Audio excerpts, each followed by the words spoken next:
Hi and welcome back to my channel. In today's video you have my October TBR. Now, I was thinking about doing Becca's Bookathon. Normally she does it in September, but because of travel she shifted it to October and made it themed. And I was looking forward to that a little bit, but then I thought about what the theme might be in October and I went, that's probably not going to work for me. Lo and behold, so I watched the video and it's a spooky theme, and a lot of the prompts on the board are really specific to that. That's not going to work for me, even if I could have made some of them work, so I will not be doing Bookathon this year. Never fear, I have some stacks of books over here that I'm going to get to. I have plans for my reading, as always. So let's start with the list books. And the first one is going to be my Buzzwordathon book, and that is The House at the Edge of Magic. I believe that the buzzword is magic. Now, when I picked these books, I knew that they fit the prompts. I just don't have those prompts handy right now. Next, we have the series to start, and I have just 2 left. And I flipped a coin to see which one that I would start. Not an actual coin, just on Siri. And the one I'm going to start this month is Jade City by Fonda Lee. I am a little bit nervous because I read Untethered Sky and did not really enjoy that as much, but I've heard better things about this one and I am excited about that. I'll be right back. I have to change the battery. If the angle changed, it was the battery change. So next on my list, I have my 23 and 23 books. To start that off, I have Dragon Pearl by Yoon-Ha Lee, one of the Rick Riordan Presents imprints.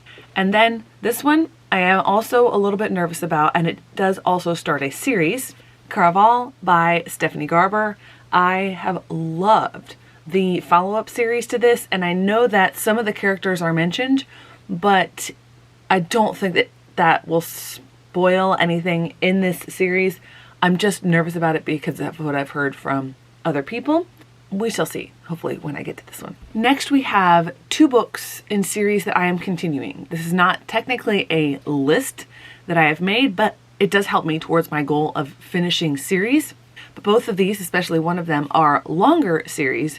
So instead of trying to read the rest of the series that I haven't read in 1 month, I'm spreading it out a little bit.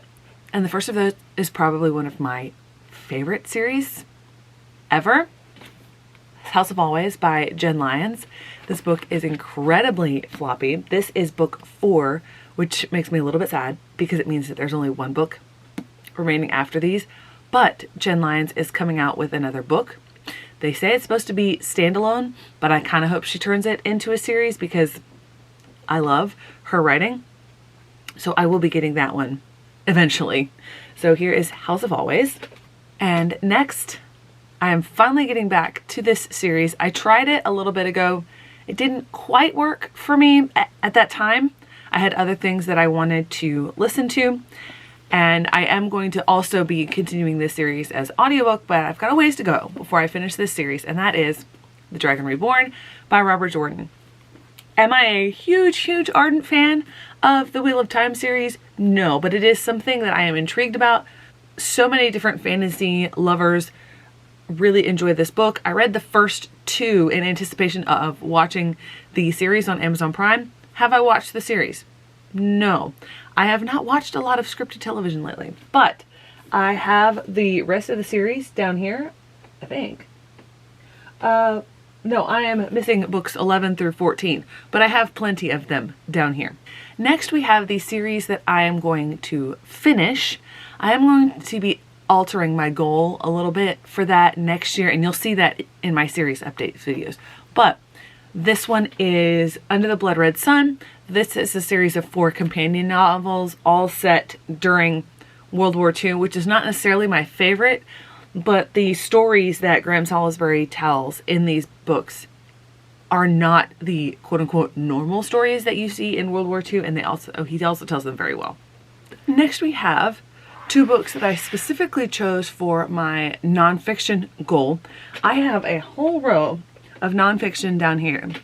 Most of them that I purchased at the Really Big, Really Cheap book sale. And I went through I went through my books. before my previous unhaul and thought, which books am I going to unhaul?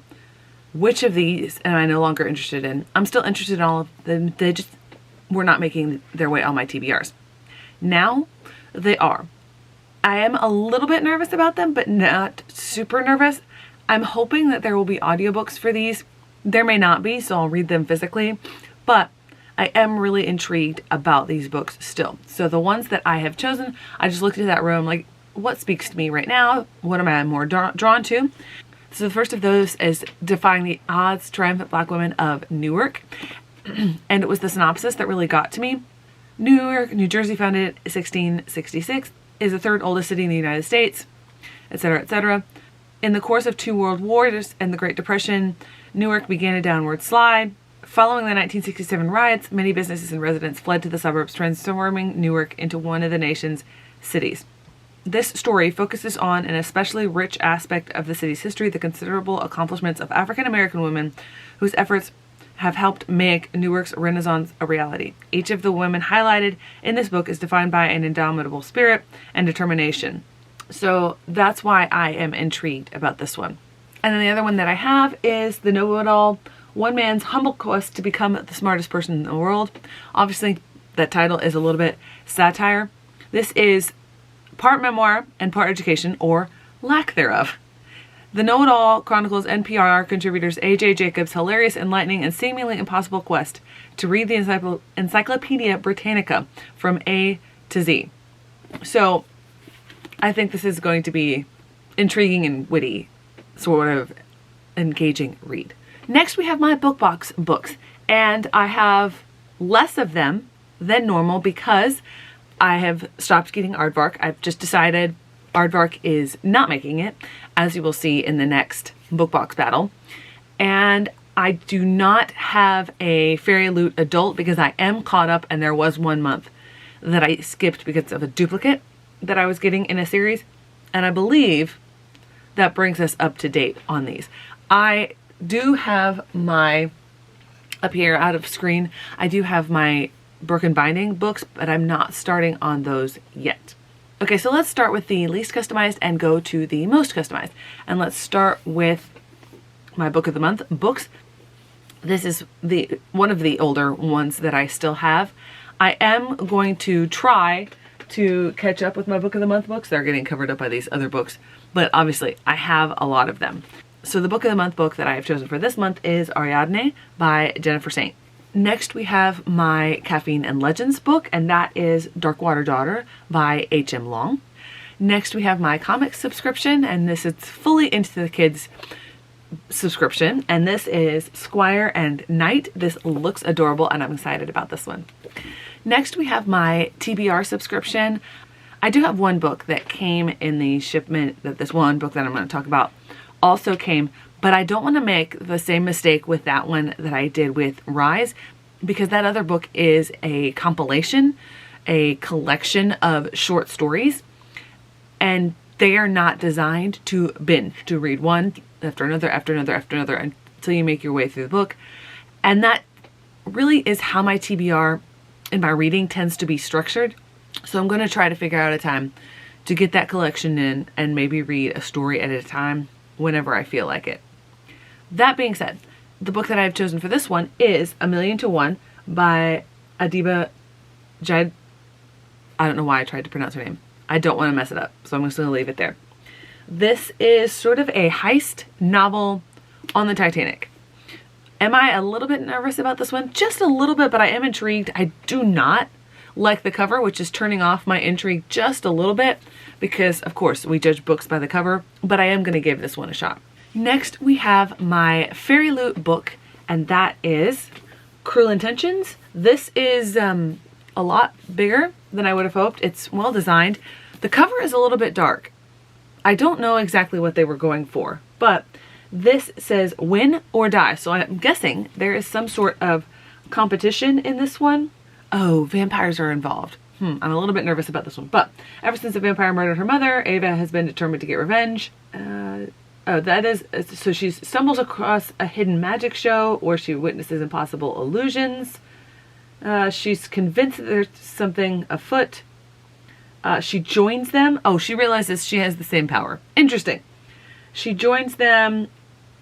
Oh, okay. There's a catch to joining them. If Ava wants to keep the magic they offer, she needs to prove she's worthy of it. And to do so, she must put on the performance of her life in a sinister and dangerous competition where illusion and reality blur. And the only way out is to win or die. Interesting. The catchline comps it. These are for Caraval meets Buffy the Vampire Slayer. Now, obviously I'm reading Caraval this month. I was never a Buffy girl, so interesting. We shall see on this one. All right, then we have my Goldsboro book, and I'm really excited and also a little bit nervous, but really excited about this one. And the sprayed edges on this one are the most intricate and gorgeous ones I've ever seen. That is The City of Lost Chances by Adrian Tchaikovsky. This will be my first book by him. He is really prolific, and some of his favorite ones, I have no interest in the Children of Time series because there are sentient spiders. I do not do spiders, just saying that. It gives me the... no, not doing that one. However, this one, those sprayed edges are some of the most amazing sprayed edges I have ever seen in my life. This, I believe, is... Okay, so there's always been a darkness to Ilmar, but never more so than now. The city chafes under the heavy hand of the Palestine occupation, the chokehold of its criminal underworld, the boot of its factory owners, the weight of its wretched poor, and the burden of an ancient curse. So I think this is going to be a combination of, it looks like some turn of the century communist illusions with fantasy. I wondered about that because of what I saw here with this figure, where's that symbol? Yeah, this symbol right here. And then we have these soldiers over here. That's where I wondered. So this just got even more intriguing. And lastly, one that I am much more excited about now because of the reviews that I have heard from people that I follow whose reading taste mine align with it. And this one is a lot shorter than some of the other ones, and that is Godkiller by Hannah Kaner. This is my Illumicrate book. This was the first of this year, I believe. All right, so there you go. These are all of the books that I plan to read officially. It's not even 20.